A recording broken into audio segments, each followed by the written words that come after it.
Hey guys, Philip Shaler here for my monthly podcast, Real Estate Chronicles, for the month of October 2024. And let's dive right into it. I want to make this as short as possible, so I'll share my screen with you. We're going to talk about a few things today. One is the mortgage rates. So mortgage rates are currently a 30-year FHA at 6.1, conventional at 6.5. So they have actually gone up a little bit. Interesting enough is the federal interest rates have dropped half a point about 2 weeks ago. And these two are related and connected, but they don't move in unison. So a lot of people thought, when the interest rates dropped half a point, at that point we were at 6.5 interest rate roughly, that the mortgage rate will come down from 6.5 to 6 or something, but that didn't happen. So it's still at 6.5, or actually 6.4. I'll show you in a minute.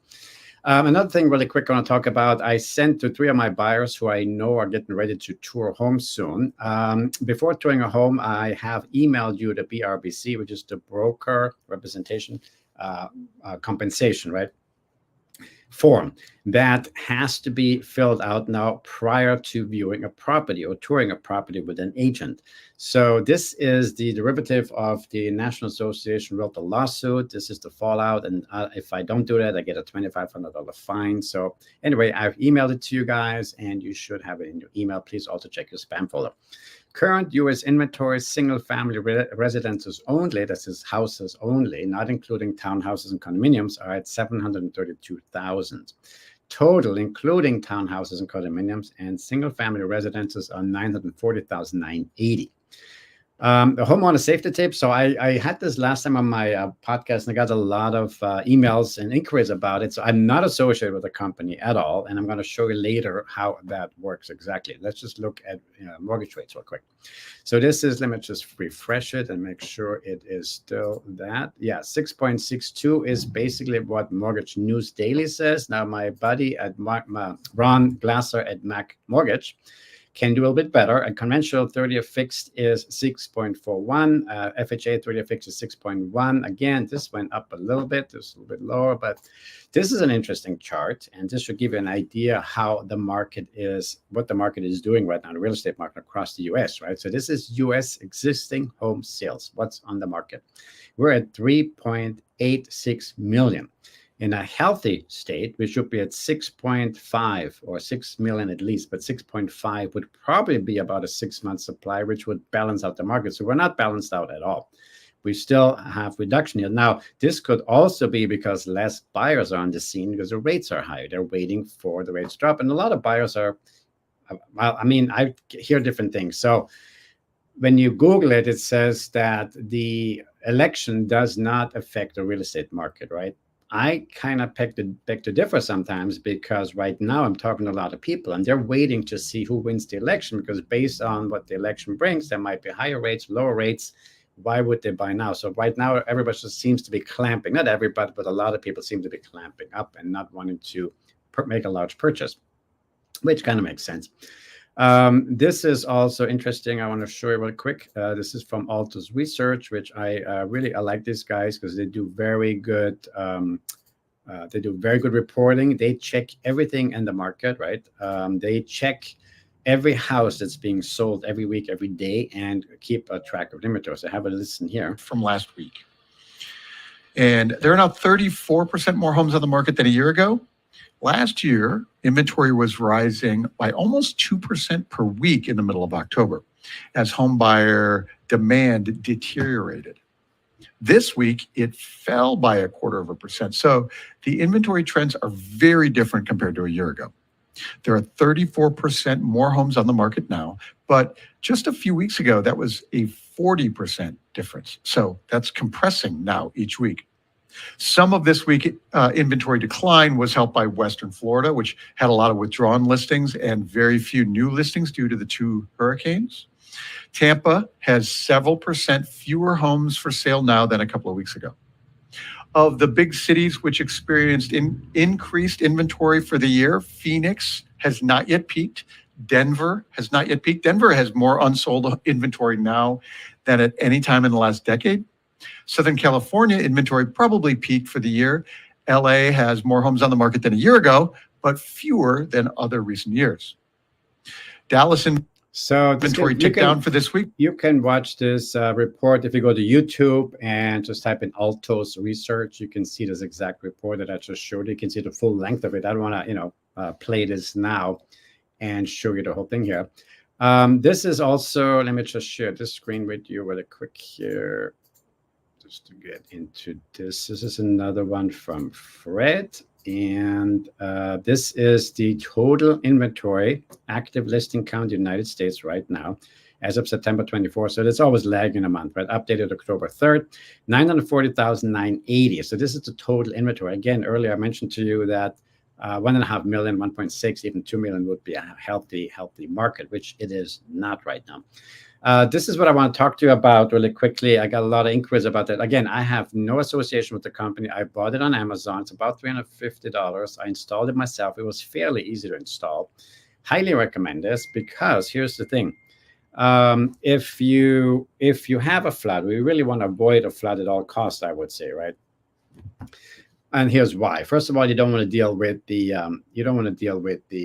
moisture and opening up the walls. A restoration company usually costs anywhere between $15,000 to $25,000 just to come on the spot, stop the leak, open up the walls, air everything out so you have less mold. Then you have to have mold removal. It's a mess. You don't want to go there. But also, in case you didn't know that, if you let a flood go for too long, in other words, let's say you have a flood today and you think I'm going to deal with it tomorrow because maybe you're out of town, your insurance company may not cover you because if you don't act immediately, they will say you let this happen and make it worse, basically. So that's the caution there, right? This can happen. And the other thing is when you do have a claim, the insurance company may pay, but you may have a tough time. They might cancel you. And if you cancel, good luck getting another insurance. At the moment, I wouldn't want to chance that. So anyway, this is what I installed in my place. You have to have you cannot have the round shut-off valve. You have to have a lever, right? So let me demonstrate real quick.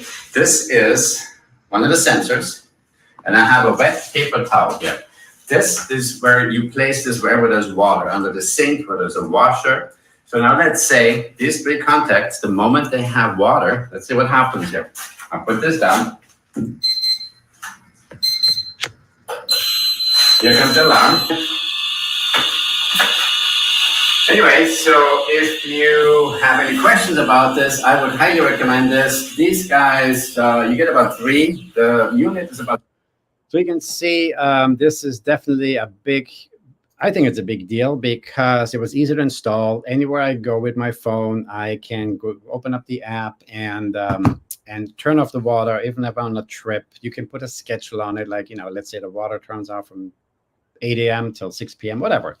But the key is that you have much more control, and you also have sensors, wherever there's water in your house where there could be a leak, and then it would shut it off automatically if you're not present, Another thing I want to show you really quick is, let me just I have a listing, and let me just find it really quick for you. I think this is it here. Let me just get this. Okay, 1 second. Let me share the screen with you really quick, because earlier I forgot to do that, and then you only hear the noise. So this is the listing we just got. It's under contract, and we're still making cleaning it up, having it cleaned, and this is available very soon.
Anyway, if you have any questions about that, we are on hold status right now because some painting, some touch-ups need to be done.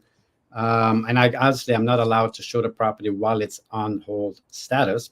But if somebody wants to see the property, I can take it out of hold status and show it to you before the painting and all the repairs, little minor repairs are done.